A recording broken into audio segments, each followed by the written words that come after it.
ST training ইনস্টিটিউটের পক্ষ থেকে স্বাগতম সবাইকে। এটি গ্রাফিক ডিজাইনের ওয়ার্ক প্লেসের প্রথম ভিডিও। তো প্রজেক্ট শুরু করার আগে আমরা এই ভিডিওতে ফটোশপের বেসিক এবং অতি প্রয়োজনীয় কয়েকটি ফাংশন ঠিক করে নেব, যার ফলে কাজ করার ক্ষেত্রে অনেকটাই সহজ হয়ে যাবে। এই ভিডিওটি অনেকটাই গুরুত্বপূর্ণ, না হলে মাঝে মাঝে সমস্যা পোহাতে হবে। শুরুতেই দেখায় কি কোয়ালিটির বা কি রেজুলেশনের টেমপ্লেট নিয়ে গ্রাফিক্স শুরু করতে হবে। তো এটি হলো টেমপ্লেট তৈরির প্লেস। এখানে যদি আমরা একদম নর্মাল গ্রাফিক্স করতে চাই তাহলে মিনিমাম 1500 পিক্সেলের পেজ নিতে হবে, আর রেজুলেশন রাখতে হবে 300 এর মতো। এর থেকে নিচে রাখা যাবে না, এর থেকে কম রাখলে কোয়ালিটি অনেকটাই খারাপ আসবে এবং ঝাপসা লাগবে। এরপর আরেকটি উন্নত মানের গ্রাফিক্স করার ক্ষেত্রে 2K রাখতে পারো এবং রেজুলেশন হিসেবে 300 পিক্সেলে রাখতে পারো। এটি 1500 এর তুলনায় একটু বেশি জুম করতে পারবেন এবং পরবর্তীতে 4K 8K এগুলো নিয়ে কাজ করতে পারেন। কিন্তু এগুলো করার জন্য আপনার কম্পিউটার মোটামুটি পাওয়ারফুল হতে হবে, আদারওয়াইজ হ্যাং হয়ে যাবে।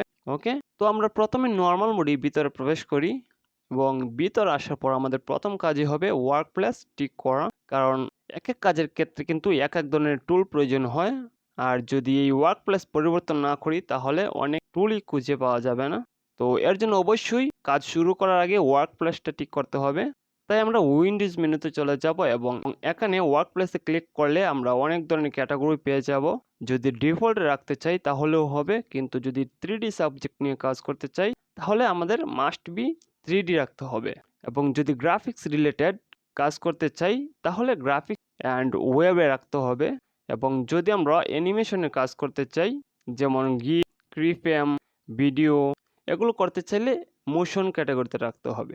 ওকে, এবং যদি পেন্টিং বা আর্ট করতে চাই তাহলে পেন্টিংয়ে রাখতে হবে, এতে অনেকগুলো কালার টুল থাকে। আর যদি ফটো এডিটিং এবং কভার ডিজাইন রিলেটেড কাজ করতে চাই তবে আমরা ফটোগ্রাফিতে রাখতে পারি, এবং যারা টাইপোগ্রাফি করি তারা টাইপোগ্রাফিতে রাখতে পারি। এখানে অনেকগুলো টেক্সট টুল থাকবে যেগুলো দিয়ে আসলে টাইপোগ্রাফি করা যায়।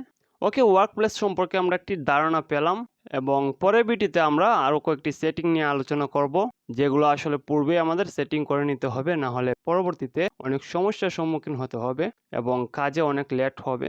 তো যেহেতু এটি ধারাবাহিক টিউটোরিয়াল, তাই ধারাবাহিকভাবে আমাদের ভিডিওগুলো দেখতে হবে। আর হ্যাঁ, সাবস্ক্রাইব বাটনে হিট করে পাশে থাকবেন যাতে পরবর্তী ভিডিওগুলো পেয়ে যান খুব সহজেই। ধন্যবাদ।